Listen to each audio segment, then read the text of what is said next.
ಬಿಜೆಪಿಗೆ ಕಂಬ್ಯಾಕ್ ಆಗ್ತಾರ Eshwarappa. BSY BVV ಅಂತ ಭಾರಿ ವಿರೋಧ.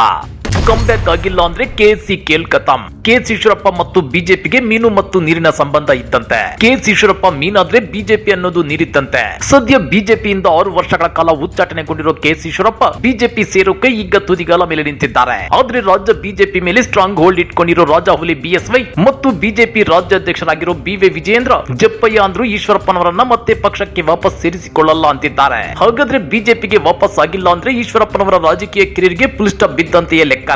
ಬಿಜೆಪಿಗೆ ಮತ್ತೆ ಸೇರ್ಪಡೆಯಾಗೋಕೆ ಕೆಎಸ್ ಈಶ್ವರಪ್ಪ ನಡೆಸುತ್ತಿರೋ ಕಸರತ್ತು ಹೇಗಿದೆ ಗೊತ್ತಾ? ಅದನ್ನ ಡೀಟೇಲ್ ಆಗಿ ತೋರಿಸ್ತೀವಿ. ಆದ್ರೆ ಅದಕ್ಕಿಂತ ಮೊದಲು ಹಲೋ ಕನ್ನಡ ಯೂಟ್ಯೂಬ್ ಚಾನಲ್ ಅನ್ನ ಸಬ್ಸ್ಕ್ರೈಬ್ ಮಾಡ್ಕೊಳ್ಳಿ. ಹಾಗೇನೆ ಪಕ್ಕದಲ್ಲಿರೋ ಬೆಲ್ ಬಟನ್ ಅನ್ನು ಪ್ರೆಸ್ ಮಾಡಿ. ಕೆಎಸ್ ಈಶ್ವರಪ್ಪ ರಾಜ್ಯ ಬಿಜೆಪಿಯಲ್ಲಿದ್ದಾಗ ಫೈರ್ ಬ್ರಾಂಡ್ ನಾಯಕ ಅಂತ ಎನಿಸಿಕೊಂಡಿದ್ರು.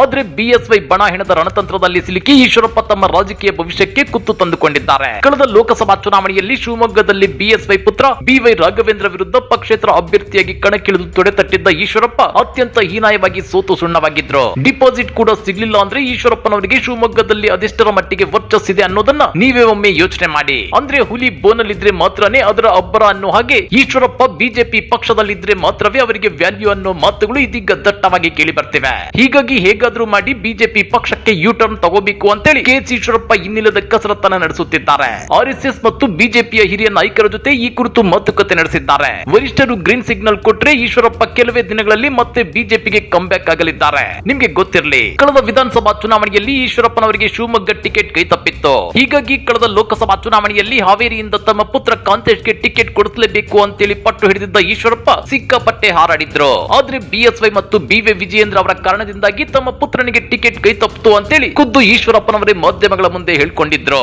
ಜೊತೆಗೆ ಶಿವಮೊಗ್ಗದಲ್ಲಿ ಬಿಎಸ್ವೈ ಪುತ್ರ ಬಿವೈ ರಾಘವೇಂದ್ರ ಅವರನ್ನ ಸೋಲಿಸಿಯೇ ತೀರ್ತೀನಿ ಅಂತೇಳಿ ಪಕ್ಷೇತರ ಅಭ್ಯರ್ಥಿಯಾಗಿ ಕಣಕ್ಕಿಳಿದಿದ್ರು. ತಮ್ಮ ಒಕ್ಕೂಟಕ್ಕೆ ರಾಷ್ಟ್ರ ಭಕ್ತರ ಬಳಗ ಅಂತ ಹೆಸರಿಟ್ಕೊಂಡಿದ್ರು. ನರೇಂದ್ರ ಮೋದಿ ಮತ್ತೆ ಪ್ರಧಾನಿಯಾಗಲು ನನ್ನ ಬೆಂಬಲ ಅಂತೇಳಿ ಚುನಾವಣೆಗೆ ನಾಮಪತ್ರ ಸಲ್ಲಿಕೆ ಮಾಡಿದ್ರು.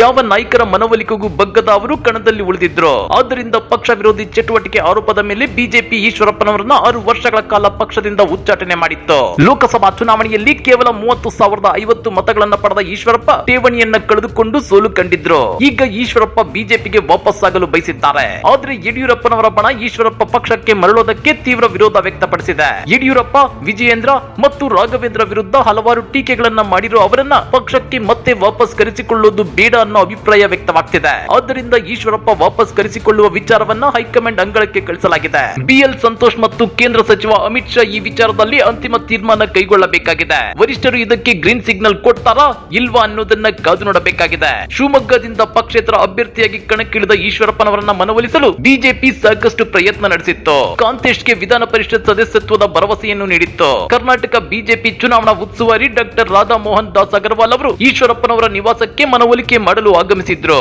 ಅಲ್ಲದೆ ಪ್ರಧಾನಿ ನರೇಂದ್ರ ಮೋದಿ ಶಿವಮೊಗ್ಗಕ್ಕೆ ಲೋಕಸಭಾ ಚುನಾವಣಾ ಪ್ರಚಾರಕ್ಕೆ ಬಂದಾಗ ಸಮಾವೇಶಕ್ಕೆ ಬರುವಂತೆ ಈಶ್ವರಪ್ಪನವರಿಗೆ ಆಹ್ವಾನಿಸಲಾಗಿತ್ತು. ಆದ್ರೆ ಚುನಾವಣೆ ಗೆದ್ದು ಸಂಸತ್ನಲ್ಲಿಯೇ ನರೇಂದ್ರ ಮೋದಿ ಅವರನ್ನ ಭೇಟಿಯಾಗ್ತೀನಿ ಅಂತೇಳಿ ಕೆಎಸ್ ಈಶ್ವರಪ್ಪ ಸಮಾವೇಶಕ್ಕೆ ಗೈರಾಗಿದ್ರು. ಈಗ ಈಶ್ವರಪ್ಪ ಬಿಜೆಪಿಗೆ ವಾಪಸ್ ಆಗಲು ಒಪ್ಪಿಗೆ ಸಿಗುತ್ತಾ ಅನ್ನೋದೇ ಯಕ್ಷ ಪ್ರಶ್ನೆ. ಒಂದೊಮ್ಮೆ ಈಶ್ವರಪ್ಪ ಬಿಜೆಪಿಗೆ ಕಂಬ್ಯಾಕ್ ಆಗದಿದ್ರೆ ಈಶ್ವರಪ್ಪನವರ ರಾಜಕೀಯ ಯುಗಾಂತ್ಯವಾಗುತ್ತಾ?